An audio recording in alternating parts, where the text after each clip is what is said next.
Good afternoon from the annual meeting in San Diego.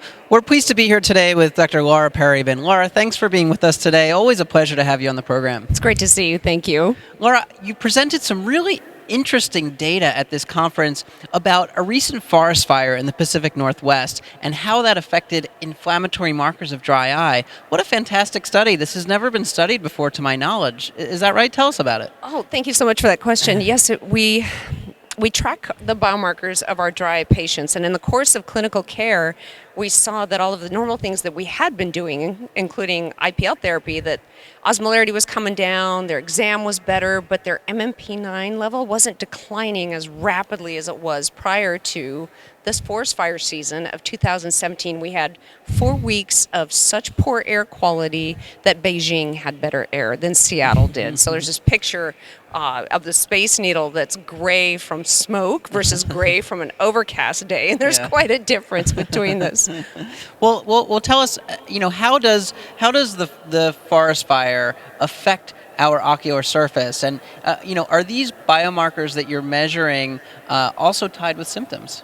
That's a great question. So I tried to piece together a bunch of pieces of information. We know that the dry eye patient is multifactorial, but there was just an acute environmental insult in addition to it all. Mm-hmm. So a statistically significant increase in the MMP9 biomarkers. And when you go back and look at the literature, we know enough about air pollution in general. There's a really interesting Chinese study showing increased conjunctivitis complaints coming into clinic and a huge uptick in carbon dioxide and sulfur dioxide in the days prior.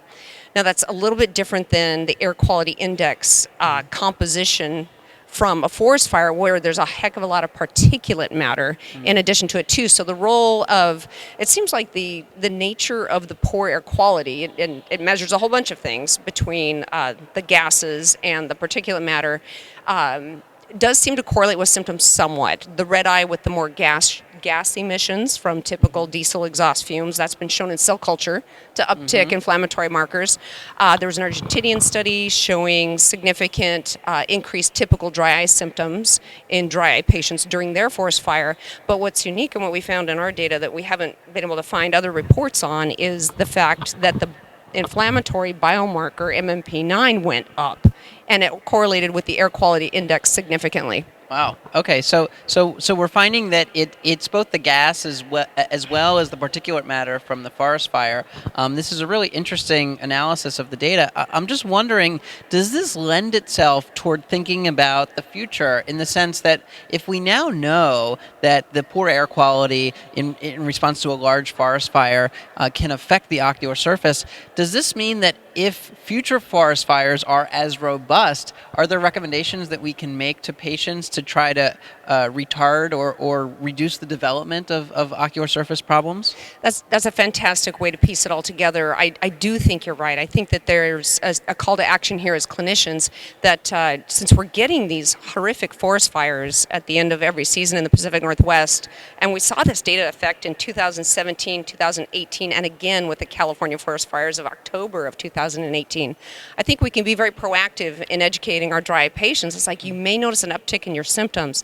Let's have you increase your use of artificial tears to try to flush away some of that particulate matter and the gaseous irritation. Make sure you're on your medications to maximize your tear flow and washout capacity as much as you possibly can. Think about neural stimulation modalities to help flush those things downstream. So yeah, I do think it is clinically relevant. I might even think also that that protective goggles or foam-lined sunglasses may be of use in certain scenarios where there's a very heavy gaseous and particulate matter presence. That's a great idea, and maybe even perhaps home filtration systems. Everybody was indoors the last 4 weeks of summer last year. We got robbed of our summer in Seattle, but yes, to have filtrations in the home, I agree. So I wonder, do you think that this type of study may be just maybe a jumping off point for future studies on similar subject matters to how the ocular surface responds to various natural disasters, whether it be forest fire or other types of events?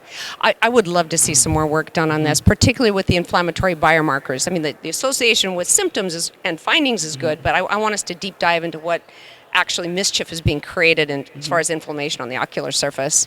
Well, Laura, this is a fascinating look into the biomarker response to a large forest fire in the Pacific Northwest. Thank you so much for sharing your expertise. We always appreciate it. Thanks. Thanks for having me. And thanks, of course, to our live audience as well for your support.